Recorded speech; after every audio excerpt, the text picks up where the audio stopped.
You're listening to Press This, a WordPress community podcast on WMR. Each week, we spotlight members of the WordPress community. I'm your host, Dr. Popular, and I support the WordPress community through my role at WP Engine and my contributions over on torquemag.io. You can subscribe to Press This on Red Circle, iTunes, Spotify, or your favorite podcasting apps, or you can download episodes directly from WMR.fm. If you follow tech, then you know it's been an exciting time for AI. Last year, we saw a boom in text-to-image synthesis via tools like DALL-E and Midjourney. This year, that excitement seems to have pivoted to tools like ChatGPT. In recent weeks, we've seen ChatGPT used for everything from writing high school essays to creating new WordPress plugins with no external coding. On this episode of Press This, we are joined by Ellis LeMay, a podcaster and WordPress practice director at AmericanEagle.com, to talk to us about how AI tools like ChatGPT can change the WordPress ecosystem. Ellis, how are you doing today? I'm doing great. I'm excited to be here. Thanks for having me on the show. I would love to hear your WordPress origin story before we dive in deep into large language models. Sure. Yeah, sounds great. I was thinking about how to tell this story. And I think, like a lot of people that I've met over my years working with WordPress, I kind of fell into it basically by accident. Growing up, I was always fascinated with technology. And as a kid, I would take computers apart and put them back together just to try to kind of figure out how they work. Then eventually that led to trying to figure out how to get them to work in ways they weren't intended to work in. And, I was lucky enough to have a dad who worked for a local college. And so he would bring home junk computers from their IT department. And that's how I had a kind of a never ending source of materials to work with.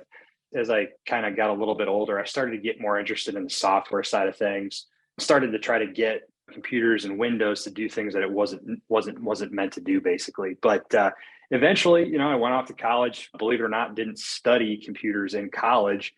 The whole time growing up, I was also working in bike shops. So at a certain point, the bike shops that I was working for, they needed websites, they needed technological help. And so I was kind of like that internal employee who could always do those things. And one day it sort of just occurred to me that, there is a need for a classified bike website that at the time didn't exist. And I kind of got this idea from all the customers we'd have that would ask us if we knew of such a thing or if we knew of places that sold used bikes. And so I set about trying to create this on my own, just kind of based on my tech background and my light coding experience. And that was how I basically found WordPress themes. So you're talking about probably back in, that would have been probably 2015-ish, 2014.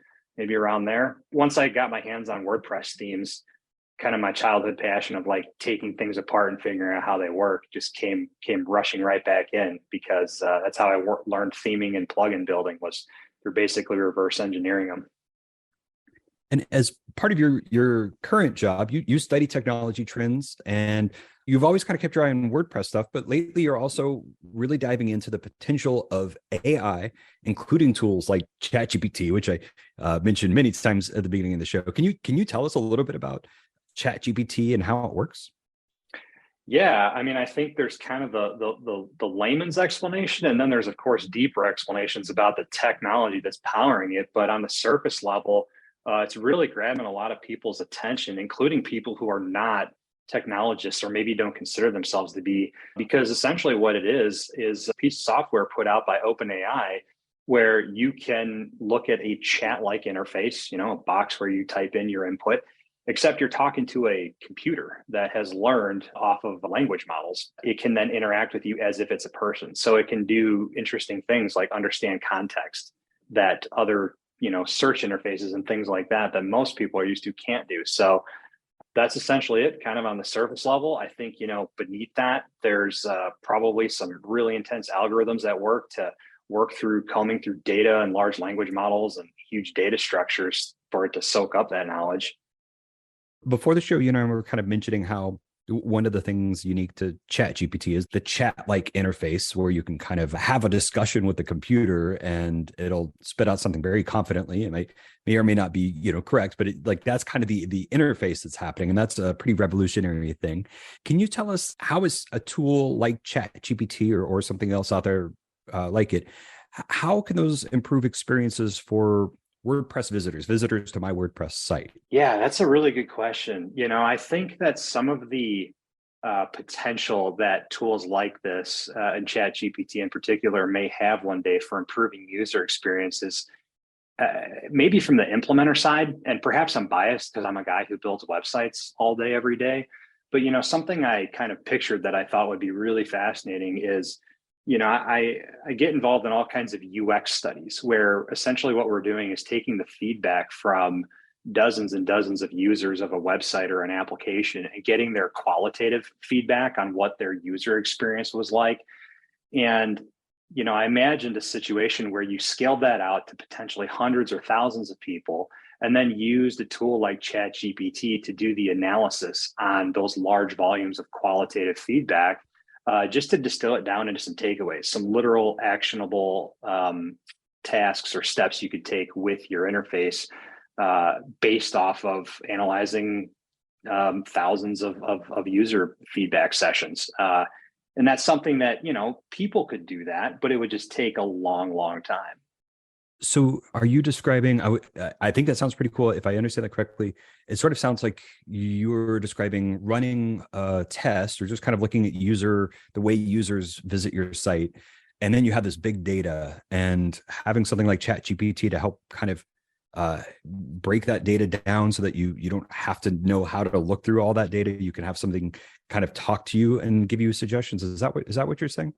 Yeah, pretty much. Like I remember, yeah, exactly. Like imagine, you give a survey to say 1,000 people, where you ask them to describe their experience using a piece of software. And you just leave it open-ended like that because you're looking for their qualitative feedback. At the end of that survey, someone's got to go through all that feedback and distill it down into some kind of takeaway. What does it mean? What does it tell us? What can we learn? That's a very large task for a human being to go through, right? Reading thousands of feedback surveys and kind of tracking the input and sort of pulling it together in a cohesive message. But if you've got something like ChatGPT that can understand context, but because it's ultimately a computer, power through those tasks much faster, you can get much larger takeaways from big data, like really fast. This actually brings me, because we're already kind of talking about how web developers can use this for improving sites. We've got things like Copilot from GitHub, which allows developers to kind of have things auto-completed, I guess, is kind of a way, kind of like having a computer help you write code, but not write the code for you. Is this something that you think WordPressers are going to see or are already using maybe Copilot to code WordPress? I think that'd be really cool. I have seen, I don't know if they're ChatGPT affiliated per se, but I have seen the emergence of a couple AI tools out there that purport to like write WordPress code, right? So this could be something like building out the structure for a custom post type with some custom meta fields, where what you're putting into this software is just the layman's description of what you want. And then the AI will actually translate that into code and structure your content types and custom fields. So I've seen stuff like that out there in the wild. I think the real thing I'm curious about is how reliable these technologies are, especially at this stage of the game, mostly because my experience with developing websites, particularly WordPress, is that the context of other plugins and other site functionalities, it matters heavily. So I don't know if AI can account for that just yet, but I'd imagine that's coming soon in the near future. I think that's a good spot for us to take a quick break. And when we come back, we are going to continue our conversation with Ellis LeMay about the potential of using AI tools with WordPress. Stay tuned. Time to plug into a commercial break. Stay tuned for more Press This in just a moment. You're listening to Press This, a WordPress community podcast. I'm your host, Dr. Popular, and joined this week by Ellis LeMay, a podcaster and WordPress practice director at AmericanEagle.com. And Ellis has been studying the potential of AI tools like ChatGPT and kind of thinking about how they could be used by WordPress developers and just, website developers, not just WordPress. And we've talked so far about Copilot and how ChatGPT could potentially help people create sites. I'm kind of curious, Elvis, have you seen in any of your research, have you seen any cool examples of ChatGPT being used on a website in a way that you just weren't expecting? I'm trying to think of unique examples. I'm a little hard pressed to come up with some unique ones, but I have definitely seen it being used in ways that you would kind of guess, right? And I think one of the topics that a lot of folks are aware of by now is how a lot of these technologies are being used to generate content really quickly. A big part of getting your name out there, promoting a brand, and climbing up search engine results is a matter of putting out good content regularly. And so I think that's where the most immediate fit is going to be for things like this. And I've seen, even as of this week, there's 2 plugins out there that allow you to install a plugin into WordPress, connect an API key to get ChatGPT working within that plugin, and then start generating blog content based off of some keywords or topics you give it. And the one I was playing with earlier today actually even writes that content with, structured headings and the right semantic markup. So I think for marketers right now, it's kind of the Wild West because they can use tools like that to quickly sort of prototype and ideate blog content and then perhaps tweak it from there. Talking about Gutenberg blocks and their potential for something like this, I want to mention that we have talked to the creators of Imagine, which is an AI art generator, and it takes place as a WordPress block. So, you install the plugin and then you just add a block in the middle of your post and you can type in your prompt. And I've been using it sometimes to create featured images for posts, right? Like that's always a hard thing when you've got everything kind of ready and you need to have a featured image. You just don't want to grab a stock photo and you don't really have time to create a photo of your own. So there's ways that I've already been kind of integrating AI into my workflow for generating content. And then what you're talking about, it sounds sort of like a block again, a plugin installed and then a block, and you can kind of within your dashboard create content around probably a prompt. That sounds pretty cool. There's this talk that the generated content might start overwhelming Google search and like kind of overwhelming the web, right? It's very easy. And there's a lot of potential, a lot of incentive for people to create content. And if they can do it without hiring someone, if they can just kind of generate it through ChatGPT, there's going to be a lot more of it. And so there's been this idea that maybe Google might have a way of detecting AI text and maybe trying to punish it or anything. Have you heard anything about Google cracking down on AI generated content?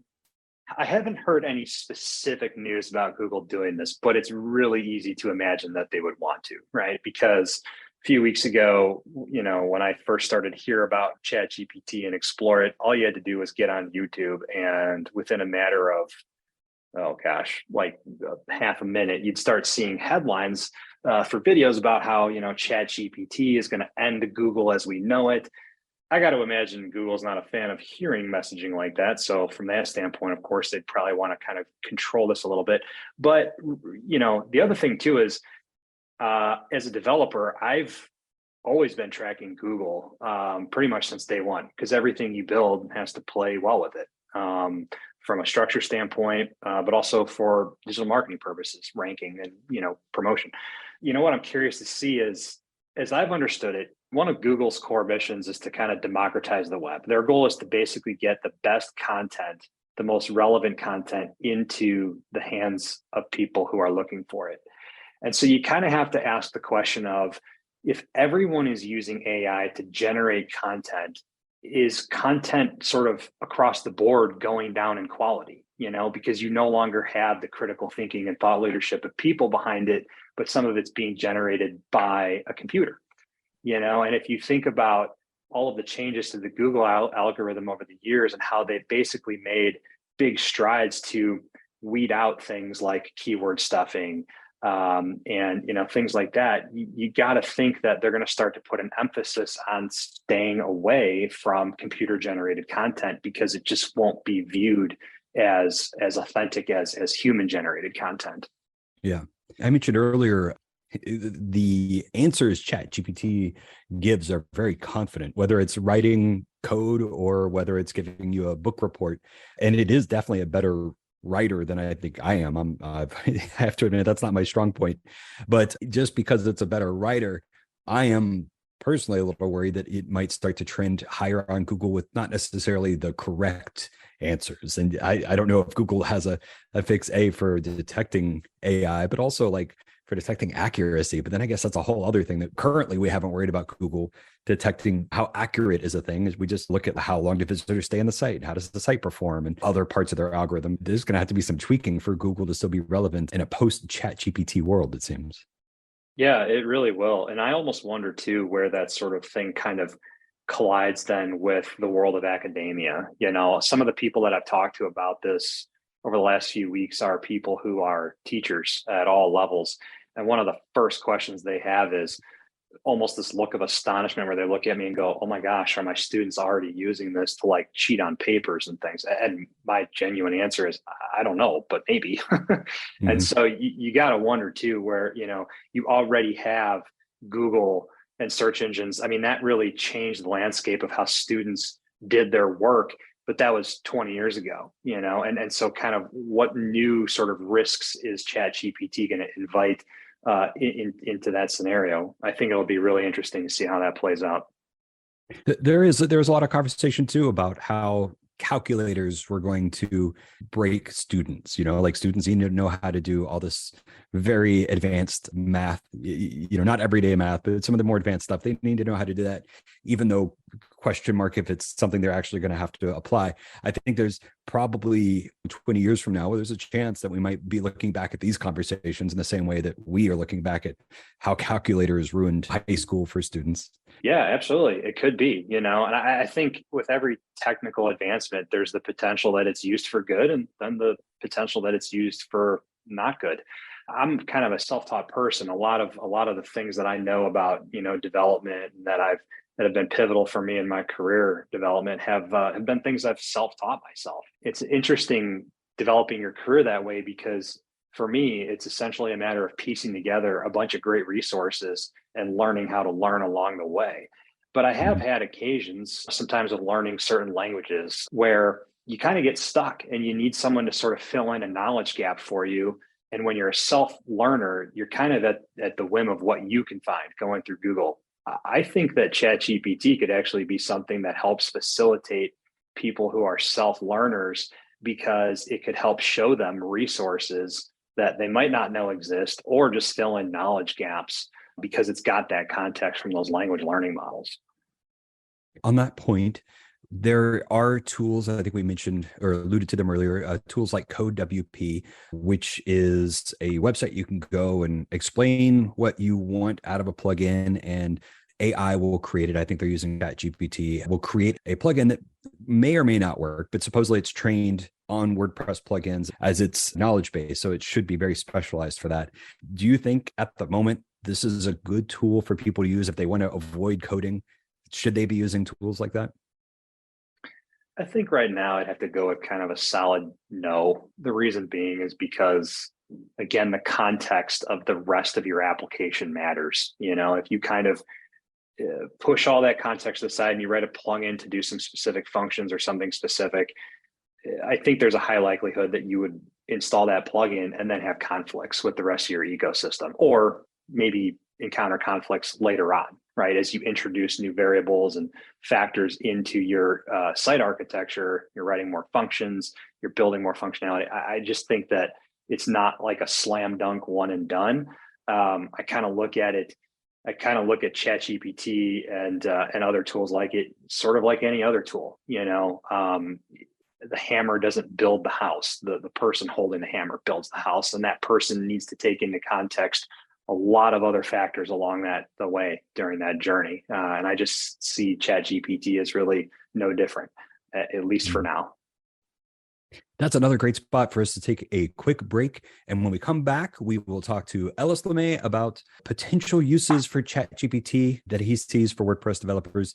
So stay tuned for more.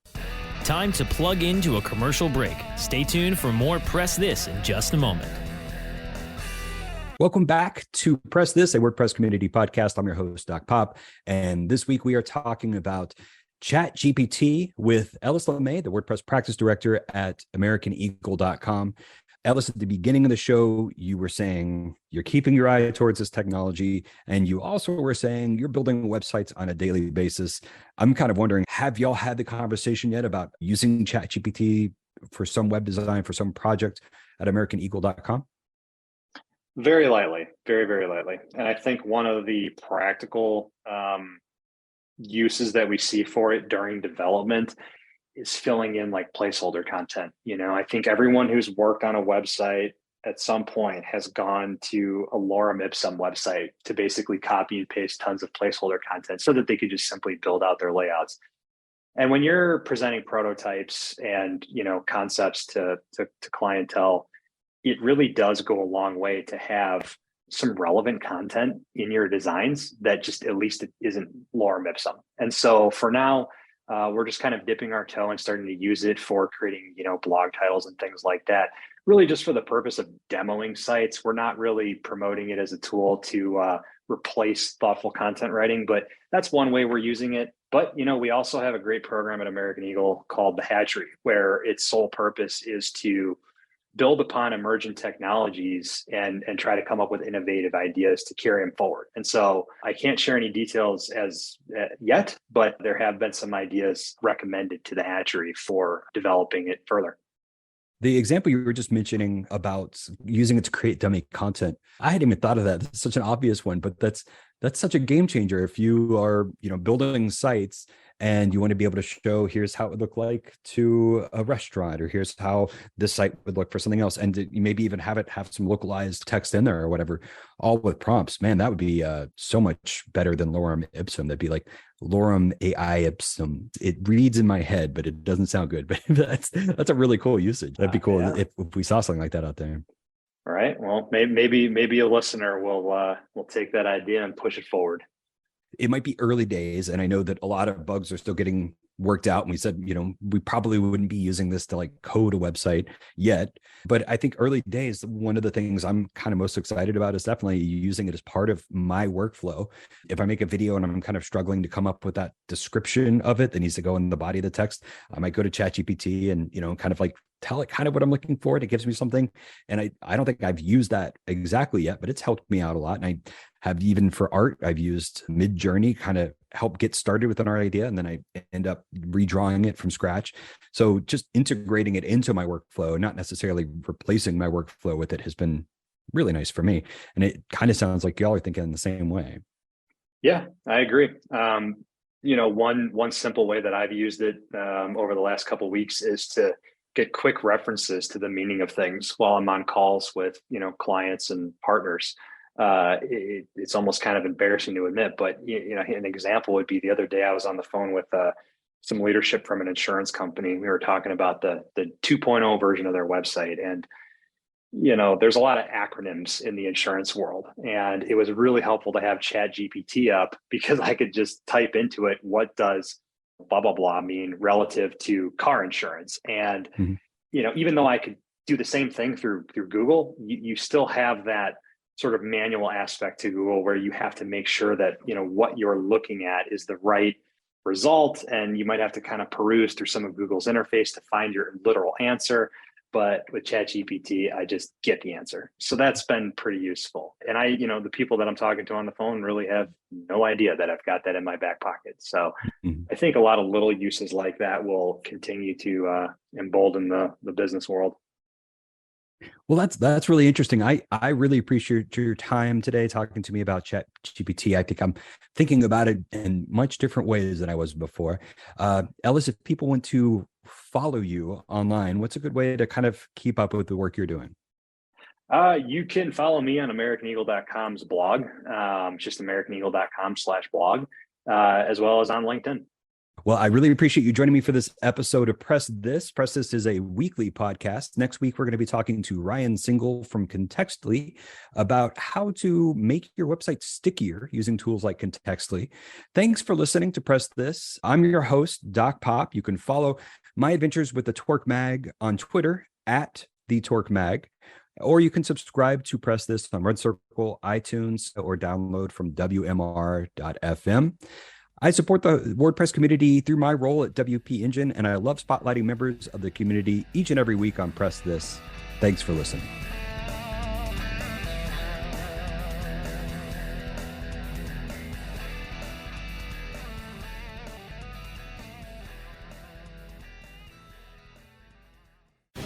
The opinions expressed on this program are those of the guests and hosts and do not necessarily reflect those of webmasterradio.fm's management or sponsors. Any rebroadcast or redistribution without authorized consent of webmasterradio.fm is prohibited.